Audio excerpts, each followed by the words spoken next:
Hello friends, तो मैं दीपक कुमार एक बार फिर से आप सभी दोस्तों का आपके अपने यूट्यूब चैनल एलएस क्लासेस में स्वागत करता हूं। तो देखिए प्यारे दोस्तों, आज का जो हमारा टॉपिक है आपका डिविजिबिलिटी रूल पर आधारित, यानी कि नंबर सिस्टम का ये एक बहुत ही महत्वपूर्ण टॉपिक है। तो इसको हम यहाँ पर आज डिस्कस करने वाले हैं आपके सामने। तो देखिए आइए, आज का जो आपका यहाँ पर फर्स्ट जो रूल है यहाँ पर आपका डिविजिबिलिटी का, तो इस प्रकार कि जब भी कोई संख्या, यानी आप अगर दो की डिविजिबिलिटी चेक कर रहे हैं तो वहाँ पर आपको क्या देखना होता है। तो आप यहाँ पर इस चीज़ को एक बार देख लें कि यहाँ पर बोला गया एक संख्या का, यानी कोई संख्या का अंतिम अंक 2 से विभाजित हो तो वो संख्या क्या होती है, 2 से पूरी तरह डिविजिबल होगी। इसका कहने का तात्पर्य यह है कि अगर किसी भी संख्या का, यानी कोई भी नंबर आपका कितना भी बड़ा अगर लिखा हुआ है, तो अगर आपको उसमें यूनिट डिजिट निकालना है तो आप वहां पर इजीली कह सकते हैं कि संख्या का अंतिम अंक यानी इकाई का अंक किससे 2 से विभाजित होना चाहिए पूरी तरीके से। तो हम कह सकते हैं कि संख्या 2 से पूरी तरह विभाजित होगी। तो जैसे कि यहाँ पर आप एक एग्जाम्पल देख रहे हैं कि मैंने लिखा है 9 8 6 5, यहाँ पर यानी जो आपका यूनिट डिजिट है वो क्या होना चाहिए, 2 से विभाजित। तो मैं यहाँ पर आपसे बोलूँ कि इस जगह आपके कौन से डिजिट हो सकते हैं जब संख्या 2 से विभाजित हो। तो मैं यहाँ पर आपसे कह सकता हूँ 0 आ जाए, 2 आ जाए, 4 आ जाए, 6 आ जाए और 8। अगर इन 2 4 5 इन 5 अंकों में से अगर कोई भी डिजिट, इनमें से कोई सा भी एक डिजिट अगर आपका संख्या के अंत में होगा तो वहां पर जो संख्या होगी हमेशा 2 से डिविजिबल रहेगी पूरी तरह। तो देखते हैं, ये आपका हो जाता है 2 का डिविजिबिलिटी का रूल। ऐसे अगर देखिए बात की जाए 4 की विभाजकता, यानी 4 की जो डिविजिबिलिटी है वो क्या कहती है, तो यहाँ पर देख लेते हैं कि इस संख्या के अंतिम 2 अंक, यानी संख्या के अंतिम 2 अंक 4 से विभाजित हों। तो यहाँ पर आप इससे समझ सकते हैं कि अगर कोई भी नंबर आपके सामने गिवन है तो उस संख्या में आपको लास्ट के 2 डिजिट, यानी आपको इकाई का अंक और दहाई का अंक चेक करने। अगर वो दोनों अंक आपके किससे डिविजिबल हैं, 4 से, तो संख्या आपके हमेशा 4 से डिविजिबल रहेगी पूरी तरह। तो यहाँ पर आप देख पा रहे हैं कि एक एग्जाम्पल है, यहाँ पर कोई भी नंबर है लेकिन हमें इतने जो आगे के अंक हैं इनसे हमें कोई मतलब नहीं होगा, केवल हमें क्या देखना है, संख्या के अंतिम 2 अंक। तो यहाँ पर एक अंक ये और एक ये, तो ये जो अंक होंगे यहाँ पर, तो आप इतना देखेंगे केवल कि संख्या में ऐसे अंक होने चाहिए जो 4 से पूरी तरह डिविजिबल हो। तो यहाँ पर आप समझते हैं अगर 4 का कोई भी मल्टीपल है ना, 4 का कोई भी मल्टीपल अगर यहाँ पर होगा तो वो संख्या हमेशा 4 से डिविजिबल होगी। जैसे कि अगर मैं बात करूँ 4 की, तो 0 4 अगर है तो संख्या 4 से डिविजिबल होगी। 0 8 होता तो संख्या कट जाएगी।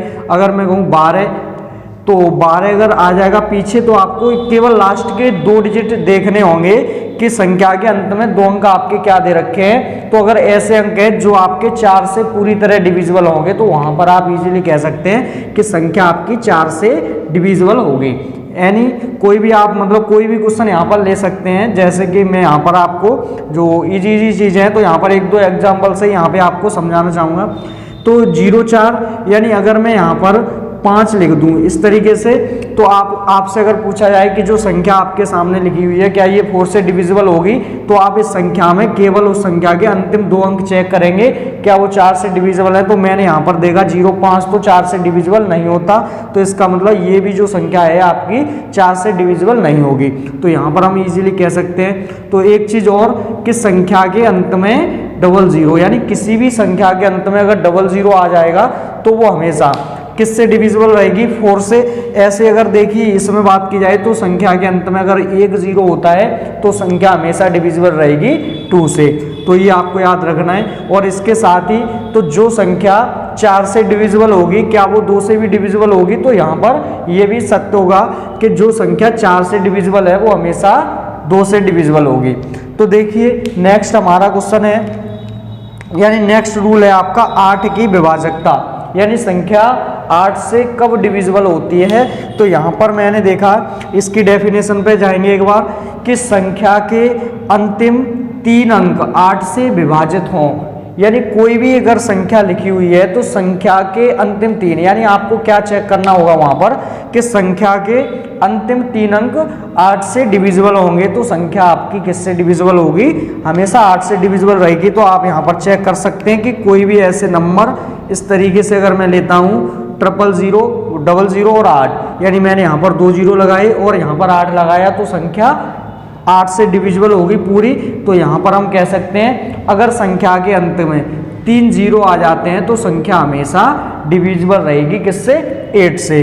तो यहाँ पर आप समझ सकते हैं, यानी आपके कोई नंबर इस प्रकार होता, यहाँ पर मैंने लिख दिया होता 0 16, तो आप यहाँ पर कह सकते हो कि संख्या 8 से पूरी तरह डिविजिबल होगी। मैंने लिख दिया होता 816, तो आप यहाँ पर इजीली कह सकते हो कि संख्या पूरी तरीके से 8 से डिविजिबल हो जाएगी। साथ में ही आपको याद रखना है अगर संख्या के अंतिम 3 अंक, अगर संख्या के अंतिम 3 अंक क्या हो, 0 हो, अगर तीनों ही 0 होंगे तो भी संख्या 8 से डिविजिबल होगी। और 4 के लिए आपको अंतिम 2 अंक अगर शून्य दे रखे हैं तो वो आपकी 4 से डिविजिबल होगी। अब देखते हैं नेक्स्ट आपका रूल क्या है कि 16 की डिविजिबिलिटी, यानी 16 की डिविजिबिलिटी क्या कहती है आपकी, 16 की डिविजिबिलिटी होती है कि संख्या के अंतिम 4 अंक 16 से डिवाइड हो जाए, या फिर आप कह सकते हो यहाँ पर कि संख्या के अंत में 4 शून्य हो। अगर संख्या के अंत में 4 शून्य होते हैं तो यहाँ पर आप कह सकते हैं कि संख्या आपकी 16 से पूरी तरह से डिविजिबल हो जाएगी। तो इस तरीके से आपके ये डिविजिबिलिटी रूल होते हैं। आपने यहाँ पर देखा 2 का, 4 का और 8 का। तो ऐसा नहीं है कि ऐसे ही, और भी हम आगे इसके जो रूल है वो डिस्कस करने वाले हैं, तो आप इनको देखते रहें और देखिए आगे के जो रूल है आपके किस प्रकार से होंगे।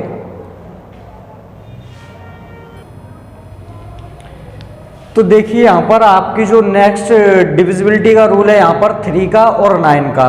तो देखिए किस प्रकार आप इनको यहाँ पर इजीली कैलकुलेट कर सकते हैं। तो यहाँ पर मैंने कहा कि अगर मुझे 3 की डिविजिबिलिटी, यानी किसकी डिविजिबिलिटी, 3 की डिविजिबिलिटी चेक करनी है, या फिर 3 की विभाजकता का नियम क्या होता है। तो विभाजकता से मतलब आप समझ पा रहे होंगे कि विभाजकता का मतलब ये होता है कि कोई भी संख्या अगर आपको पता करना है ये 3 से विभाजित है या नहीं, या फिर आपसे पूछा जाए संख्या 9 से विभाजित है या नहीं, तो इस चीज़ को आप यहाँ पर इजीली पता कर सकते हैं। तो यहाँ पर हम क्या देखेंगे, सबसे पहले इसकी डेफिनेशन पर आ जाते हैं कि संख्या के अंकों का योग 3 से विभाजित हो तो संख्या 3 से डिविजिबल होती है, यानी 3 से पूरी तरह से विभाजित होगी। तो यहाँ पर पहले मैं एक एग्जांपल लेता हूँ, जैसे कि अगर 3 का मैं कोई भी संख्या, यानी 3 का कोई भी फैक्टर अगर आप लेके देख लें तो उनकी जो अंकों का सम होगा वो हमेशा 3 से डिविजिबल होगा, तभी वो संख्या का मतलब 3 का फैक्टर होगा या फिर 3 से डिवाइड होगा पूरी तरह। मैंने कहा 12, तो आप कहोगे कि अगर मैंने इनको अंकों को ऐड किया तो 1 + 2 कितना हुआ, 3। आप कहोगे कि अंकों का योग आया 3, तो मैंने कहा यहाँ से 9 यानी 93 ले लेता हूँ मैं।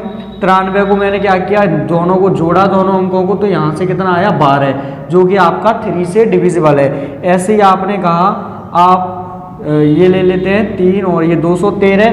मैंने आपसे कहा क्या ये जो संख्या है 3 से डिविजिबल होगी, तो आप कहेंगे कि अंकों का योग अगर 3 से डिविजिबल है तो वहाँ पर संख्या अभी 3 से डिविजिबल होगी। तो मैंने कहा कि इनको जोड़ के देख लेते हैं एक बार, 2 और 1 3, 2 और +1 +3 आपका कितना होता है, 3 1 4 2 6, यानी संख्या के अंकों का योग 3 से डिविजिबल है। तो यहाँ पर आप कह सकते हैं कि संख्या 3 से डिविजिबल है। इसका मतलब क्या हुआ कि कोई भी नंबर अगर आपका 3 से डिविजिबल होगा तो उसके अंकों का सम हमेशा 3 से डिविजिबल होगा। तो मुझे क्या इस प्रकार से, जब ये इतना बड़ा नंबर या इससे भी बड़ा कोई नंबर आपके सामने लिखा होगा तो आप क्या करेंगे, क्या इस प्रकार से उसको ऐड करेंगे। ऐड तो करना है लेकिन उसको अलग तरीके से। किस प्रकार, देखिए अगर मैं कहता आपसे कि मैं तो यहाँ पर जो 3 बन जाएगा वहाँ से उसको कैंसिल कर दूंगा, तो मैंने कहा कि 2 और 1 3, ये मेरा कट गया, यहाँ पर 3 ये भी कट गया, तो यहाँ पर अगर 0 बचेगा तो आप यहाँ पर इजीली कह सकते हैं कि संख्या 3 से डिविजिबल होगी। तो यहाँ पर मुझे क्या करना है कि जोड़ना नहीं है, यानी जोड़ के या तो 3 बने या 3 मतलब 3 का कोई मल्टीपल, तो वहाँ पे मैं उनको क्या करूँगा, कैंसिल करता जाऊँगा। जैसे मैंने कहा 8 और 1 9, 3 से डिविजिबल हो गया। फिर देखा आपने 7 और 2 9, 3 से डिविजिबल हो गया। 5 और 4 9, 3 से डिविजिबल हो गया। और 3 और 3 6, यानी ये भी आपका 3 से डिविजिबल हो गया, यानी पूरे के पूरी संख्या 3 से डिवाइड हो गई। इसका मतलब क्या हुआ कि आपका जो संख्या है दी गई है वो आपके 3 से पूरी तरह से डिविजिबल है। अगर देखिए मैंने एक और एग्जांपल यहाँ पर लेता हूँ, मैंने कहा 4, 8, 3 और ये आपका 1, तो आप कहोगे कि इनको जोड़ लो और जितना आपका कटता है वो काट दो। तो मैंने कहा कि जोड़ूंगा तो 8 4 12 और 3 कितना हुआ 15 और 1 16। तो मुझे ऐसे नहीं जोड़ना, मैं क्या करूंगा, जहां पे भी 3 या 3 का कोई मल्टीपल होगा मैं उसको कैंसिल कर दूंगा। तो मैंने कहा 3 से 3 कट गया, 8 और 1 9 कट गया। तो यहाँ से 4 में आप देखिए क्या 3 से डिवाइड हो जाएगा, क्या 4 3 से डिविजिबल है? तो आप कहेंगे बिल्कुल नहीं है। तो इसका मतलब जो ये संख्या थी वो 3 से डिविजिबल नहीं है। तो आप इस तरीके से अगर कैलकुलेट करेंगे तो वहां पर और ही जल्दी और इजीली यहाँ पर कैलकुलेट कर पाएंगे, जो कि आप जोड़ने में समय खराब करेंगे। जैसे यहाँ पर आप देख सकते थे 5 4 9 और 3 12 और 2 कितना होता है 14 और 7। इस प्रकार से आप जोड़ेंगे, पूरा ऐड करने के बाद आप बताएंगे उससे अच्छा क्या होगा, आप उसको इजीली यहाँ पर सॉल्व कर लें। तो देखिए और एग्जांपल ले लेते हैं। जैसे मैंने एक संख्या इस प्रकार ले ली 8 4 3 7 4 2 6 और ये 1। इस प्रकार से अगर कोई नंबर है तो मुझे चेक करनी है 3 की डिविजिबिलिटी। तो मैं क्या करूँगा, बस 8 और 4 12 हो गया, कट गया, 3 से 3 मैंने काट दिया। ऐसे ही मैंने देखा 6 2 8 और 1 9, ये भी कट गया, और 7 और 4 11। क्या मतलब 11 जो होगा वो 3 से डिविजिबल होगा? आप कहेंगे नहीं होगा। तो ये संख्या थी वो 3 से डिविजिबल नहीं होगी। तो इस प्रकार आप इसको इजीली यहाँ पर निकाल सकते हैं। तो सेम आपका यहाँ पर जो 9 की डिविजिबिलिटी होती है वो 3 की जैसे होती है, यानी कि जो यहाँ पर अगर 3 के लिए बात करें तो संख्या के अंकों का योग 3 से डिविजिबल हो, और अगर 9 की बात कर रहे हैं तो संख्या के अंकों का योग 9 से डिविजिबल हो। तो यहाँ पर आपने देखा कि अगर 9 से डिविजिबल हो यानी कोई भी नंबर है तो संख्या के, जैसे आप 27 ले लें तो 27 में जब आप ऐड करेंगे तो कितना आ रहा है 9 आ रहा है, 9 से डिविजिबल हो रहा है। मैंने कहा आप 45 ले लीजिए, आपने कहा 5 और 4 9, ये भी 9 आ रहा है। आप कोई भी ऐसे नंबर ले लें जो आपके क्या हो, इनके अंकों का योग किससे डिविजिबल हो 9 से, तो वो हमेशा संख्या 9 से डिविजिबल होती है। तो मुझे यहाँ से अगर 9 की डिविजिबिलिटी निकालनी है तो मैं पहले काम ये कर सकता हूँ कि इनको जोड़ के देख लूँ। 8 और 7 15, 15 और 3 18, 18 और 4 कितना होता है 22 और 5 आपका हो जाएगा 27 यहाँ पर। तो 27 है, 9 से डिविजिबल है। तो यहाँ पर मैं इजीली कह सकता हूँ कि जो संख्या है आपकी 9 से पूरी तरह डिविजिबल होगी। तो क्या यहाँ पर इस प्रकार आप कह सकते हैं कि अगर आपको 9 की डिविजिबिलिटी निकालनी है तो आप सेम काम करेंगे कि आप जोड़ के और उनको काटते जाएं। यानी मैंने काटा 5 4 9 काट दिया, यहाँ से मैंने देखा 7 और 3 10 और 8 18, ये भी कट गया। तो यहाँ से संख्या पूरी की पूरी क्या होगी 9 से डिविजिबल होगी। यानी अंकों का सम आपका किससे डिवाइड हो गया 9 से। इसका मतलब संख्या भी आपके 9 से पूरी तरह से डिविजिबल होगी।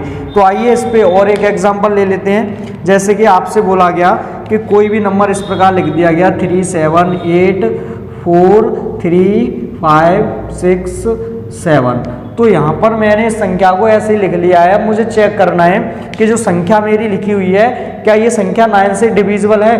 तो आप यहाँ पर इसको इजीली पता कर सकते हैं। मैंने कहा ये आप क्या करेंगे 7 और 3 10 और 8 18, यहाँ पर ये कैंसिल कर दिया मैंने। ऐसे ही 5 और 3 8 और 4 12, 12 और 6 कितना होता है आपका 18, यानी ये भी कट गया।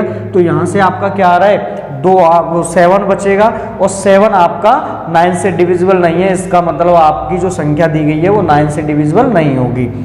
तो यहाँ से किस प्रकार से क्वेश्चन बनते हैं, वैसे मैं इसके लिए क्वेश्चन नेक्स्ट वीडियो में आपके लिए लेके आऊँगा, लेकिन उससे पहले समझ लेते हैं। जैसे कि अगर मैंने कहा कि ये स्टार है यहाँ पर, यानी 7 के बाद एक स्टार दिया गया है। अब चाहे ये स्टार बीच में होता, चाहे पहले होता, चाहे अंत में दिया गया है। तो मुझे अगर ये चेक करना है कि संख्या जो मैं लिख रहा हूँ यहाँ पर, ये संख्या है किससे डिविजिबल है 9 से डिविजिबल है।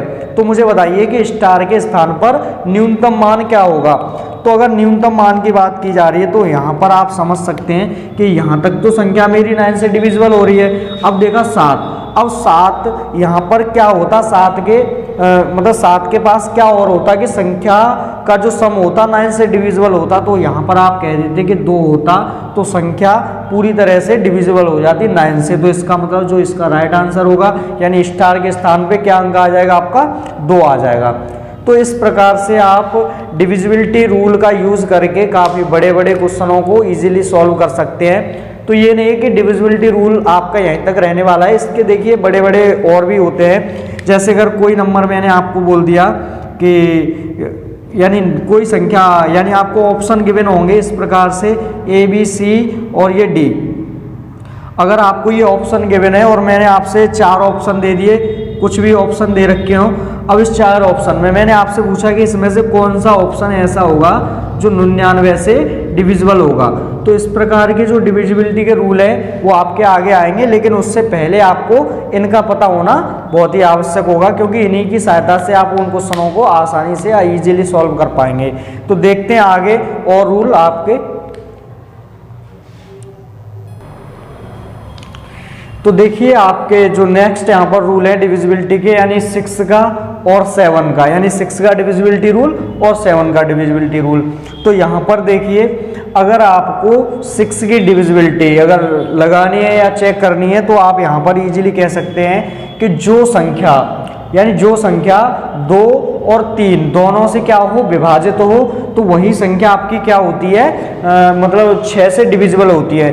तो देखिए यही रूल जो होगा आपका 6 का जो डिविजिबिलिटी रूल है, ये आपको बहुत आगे तक ले जाएगा। इससे मतलब क्या हुआ कि यहाँ से हमने 2 चीजें निकाली, यानी 2 और 3, यानी 6 के लिए आपने क्या निकाला कि जो संख्या 2 से भी हो और 3 से भी हो, यानी ऐसी संख्या किससे डिविजिबल होगी, 6 से। जो संख्या 2 से भी डिविजिबल होती है और 3 से, तो ऐसी कंडीशन में आपके पास अगर कोई भी नंबर गिवन है, जैसे मैंने आपसे कहा 88 की डिविजिबिलिटी बताइए, आपसे बोल दिया यानी कि 88 की बताइए, और जैसे मैंने ले लिया कोई भी ऐसे नंबर आप ले सकते हैं, मैंने 77 ले लिया, मैंने यहाँ पर 132 ले लिया। इस प्रकार के कोई भी बड़े बड़े नंबर अगर आपके आ जाते तो यहाँ पर भी आप बिना दिक्कत के यहाँ पर कैलकुलेट इनको कर सकते हैं। और कैसे करेंगे, तो जो भी नंबर आपको बड़ा दिया गया है उसके हमेशा प्राइम फैक्टर में उसको ब्रेक किया जाता है। प्राइम फैक्टर का मतलब इसके अभाज्य गुणनखंड, मैंने इसको 11 और 8 लिखा। अब 11 8 लिख दिया तो इसके 2 फैक्टर आपके सामने आए, एक 11 आया और एक 8 आया। तो संख्या 88 से तभी डिविजिबल होगी जब संख्या 8 से भी विभाजित हो और 11 से भी हो। यानी कोई भी नंबर है उसके अगर आपने प्राइम फैक्टर किए हैं यहाँ पर, जैसे मैंने इसके किए 11 7 77, तो यहाँ पर संख्या को मतलब 77 से डिविजिबल होने के लिए, यानी 77 को से डिविजिबल होने के लिए आपको इन दोनों शर्तों को पूरा करना होगा। क्या होंगी वो शर्त, यानी संख्या 11 से पूरी तरह डिविजिबल हो और 7 से पूरी तरह डिविजिबल हो। तो यहाँ पर आप कह सकते हैं कि आपको ये दोनों ही शर्तें पूरी करें तभी आपकी संख्या 77 से विभाजित होगी। तो इन चीज़ों के बारे में हम आगे बात करेंगे। सबसे पहले हम देख लेते हैं जो 6 की डिविजिबिलिटी है वो। तो यहाँ पर बोला गया है कि जो संख्या 2 और 3 से दोनों से विभाजित होगी, अगर ये दोनों शर्त पूरी करती है तो वो संख्या 6 से भी पूरी तरह विभाजित होगी। तो आप 2 और 3 के नियम अच्छे से जानते हैं, आप यहाँ पर लगा सकते हैं 2 और 3 का डिविजिबिलिटी। आपने देखा तुरंत, यानी 2 से संख्या कब कटती है, संख्या में 0 2 4 6 और 8, यानी संख्या के अंत में या इकाई अंक 0 2 4 6 8 में से कोई होता है तो संख्या 2 से विभाजित होती है। तो यहाँ पर हम कह सकते हैं अंत में 2 आ रहा है तो संख्या 2 से तो विभाजित होगी। अब शर्त बची आपकी 3 से, यानी संख्या 3 से भी विभाजित होनी चाहिए। तो मैंने यहाँ पर देखा 3, यानी 5 और 2 7 और 3 10 और 2 12, यानी अंकों का योग कितने से डिविजिबल है, 3 से। तो इसका मतलब जो आपकी संख्या है आपकी ये 6 से पूरी तरह क्या होगी, डिविजिबल होगी। तो ऐसे ही एक और एग्जांपल यहाँ पर देख लेते हैं। मुझे चेक करना है संख्या 6 से डिविजिबल है कि नहीं। तो मैं यहाँ पर सबसे पहले देखूंगा इस संख्या का इकाई अंक, मैंने देखा 2 से डिविजिबल है, तो इसका मतलब अब अगर 2 से डिविजिबल है तो संख्या का 3 से डिविजिबल होना भी आवश्यक होगा। तो मैंने चेक किया 6 4 10 और 11 और 3 कितना हुआ, 11 3 14 और 2 16 और 5 21, यानी संख्या के अंकों का जो सम आ रहा है वो कितना आ गया 21, जो कि आपका 3 से भी डिविजिबल है। तो जो संख्या आपको वो यहाँ पर दी गई है वो संख्या किससे डिविजिबल होगी, तो आप यहाँ पर इजीली कह सकते हैं कि संख्या आपकी 6 से पूरी तरह से डिविजिबल है, क्योंकि इसने दोनों शर्तों को फॉलो किया है, यानी 2 से भी विभाजित हो रही है और 3 से भी। अब प्यारे दोस्तों अगर क्वेश्चन इस प्रकार दे दिया कि यहाँ पर ये नंबर है आपका और आपको बताना है कि संख्या 6 से डिविजिबल है या नहीं। तो सबसे पहले आप देखेंगे कि 2 से है, तो आपने कहा है, तो इसका मतलब अगर 2 से हो रही है तो हमें अभी 3 से चेक और करना पड़ेगा। तो मैंने 6 4 10 और 3 13 और 2 कितना हुआ 15, 15 और 5 होता है 20। 20 अंकों का सम आया जो कि आपका किससे डिविजिबल नहीं है, 3 से। तो इसका मतलब आप यहाँ पर कह सकते हैं कि संख्या आपकी 6 से डिविजिबल नहीं होगी, यहाँ पर 2 से डिविजिबल तो होगी। तो इस प्रकार से आप इन एग्जाम्पलों के द्वारा इस मतलब जो रूल है आपका डिविजिबिलिटी 6 का वो यहाँ पर क्लियर कर सकते हैं। अब देखते हैं यहाँ पर नेक्स्ट जो आपकी डिविजिबिलिटी रूल है 7 का, यानी संख्या 7 से कब विभाजित होती है, क्या इसका नियम होगा, किस रूल से आप इसको पता कर पाएंगे। तो यहाँ पर भी आप एक इजी तरीका अपना सकते हैं। तो जब भी आपको 7 की डिविजिबिलिटी चेक करनी है तो आप यहाँ पर देख लेंगे सबसे पहले जो इकाई अंक आपको दिया गया होगा संख्या के इकाई अंक में, यानी संख्या के इकाई अंक में आपको 5 से मल्टीप्लाई करना पड़ेगा और यही आपको आगे जाके जो बची हो यानी रिमेनिंग पार्ट में आपको इसको ऐड करना पड़ेगा। तो मैंने यहाँ पर 15 यानी 5 से गुणा किया, 3 में 15 आया और 15 में कहाँ पे यानी रिमेनिंग पार्ट में ऐड कर दूंगा। तो यहाँ से मैं देख पा रहा हूँ 9 और ये 4 यानी कितना आया यहाँ से 49। तो 49 अगर ये आ गया तो इसका मतलब ये आपका यहाँ से डिविजिबल हो रहा है 7 से। तो जो संख्या है आपकी 343 यानी 343 भी आपकी किससे डिविजिबल होगी। तो आप यहाँ पर इजीली कह सकते हैं 7 से पूरी तरह डिविजिबल है। तो आइए आपका एक एग्जांपल और ले लेते हैं इस पर। तो मैंने आपको क्या बताया था, इसका नियम क्या होगा कि आप यूनिट डिजिट में यानी इकाई के अंक में किससे मल्टीप्लाई करेंगे 5 से। तो मैंने 1 में गुणा कितने से किया 5 से, तो कितना आया यहाँ पर 5 और जो 5 आ गया उस 5 का आप रिमेनिंग पार्ट में क्या करेंगे इसको ऐड करेंगे। तो रिमेनिंग क्या बचा मेरा 240 में मैंने इसको ऐड किया तो यहाँ से कितना आ गया 245। अभी मुझे यहाँ से नहीं पता लग रहा कि संख्या आपकी मतलब 7 से डिविजिबल है या नहीं है। तो आप इस नियम को आगे भी अपना सकते हैं इसी तरीके से। तो मैं क्या करूँगा इसे यूनिट डिजिट में 5 से मल्टीप्लाई करूँगा और यहाँ से रिमेनिंग पार्ट में इसको ऐड करूँगा। तो यहाँ से आप देख सकते हैं 9 और 4 यानी कितना आया ये 49 आ गया और 49 आ गया। तो यहाँ से आपको पता लगा कि ये तो आपका 7 से डिविजिबल है, तो जो दी गई संख्या होगी वो भी 7 से डिविजिबल होगी। तो इस प्रकार से आप कोई भी क्वेश्चन है या डिविजिबिलिटी मतलब डिविजिबिलिटी पर कोई क्वेश्चन है तो उसको आप यहाँ पर इजीली इन जो भी आपको रूल बताएंगे इनके द्वारा यहाँ पर इजीली कैलकुलेट कर सकते हैं। तो अगर आपको ये वीडियो अच्छी लगी हो तो एक बार आप क्वेश्चन ज़रूर करके देखेंगे अपनी बुक से जो भी आपके पास है। तो तब तक मतलब आगे की नेक्स्ट वीडियो में हम इसके और भी जो डिविजिबिलिटी रूल हैं आपके लिए लेके आएंगे और बहुत ही शानदार होंगे। तो आप जुड़े रहें बिल्कुल और पढ़ाई करें। तो तब तक के लिए धन्यवाद।